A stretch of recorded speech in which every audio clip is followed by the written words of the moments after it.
जहां पश्चिम बंगाल में ममता बनर्जी की अगुवाई वाली तृणमूल कांग्रेस टूट की कगार पर है। पार्टी के 23 सांसद बागी गुट के संपर्क में हैं। ममता बनर्जी ने आगे की रणनीति पर चर्चा करने के लिए बड़ी बैठक भी बुला ली है। रिपोर्ट देखिए।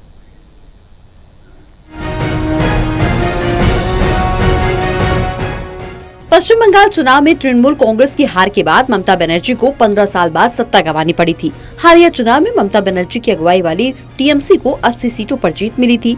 टीएमसी के 80 में से 58 विधायकों ने पार्टी से निकाले जा चुके संदीपन साहा और ऋतुव्रत बनर्जी की अगुवाई में बगावत कर दी। बागी गुट ने ऋतुव्रत बनर्जी को विधानसभा में विपक्ष का नेता घोषित कर दिया, जिन्हें स्पीकर ने भी मान्यता दे दी है। विधायकों के बाद अब सांसदों के भी बगावत करने की चर्चा जोरों पर है। चर्चा है कि टीएमसी के 23 सांसद बागी गुट के संपर्क में हैं। चर्चा 20 सांसदों के केंद्र और सूबे की सत्ता पर काबिज भारतीय जनता पार्टी में जाने की भी थी। टीएमसी में बगावत के बीच बागी गुट के नेता ऋतुव्रत बनर्जी के एक बयान ने सस्पेंस को और बढ़ा दिया है।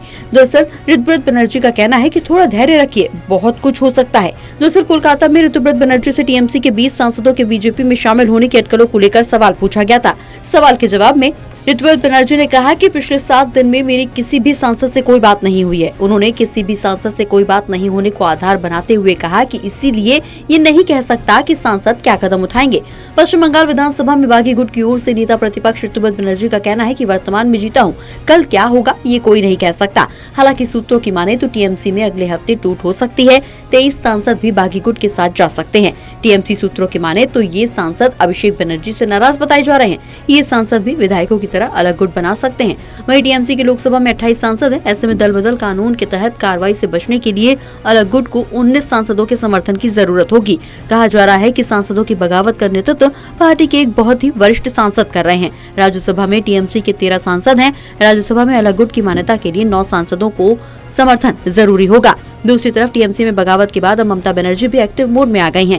ममता बनर्जी के घर इस बैठक में टीएमसी के करीब सभी नेताओं को बुलाया गया। टीएमसी में सांसदों के भी बगावत करने की सुगबुगाहट और बागी विधायकों के दावे को मान्यता देते हुए स्पीकर की ओर से ऋतुव्रत बनर्जी को विधानसभा में नेता प्रतिपक्ष के कमरे की चाबी सौंपे जाने के बाद ममता बनर्जी की पहली बड़ी बैठक है।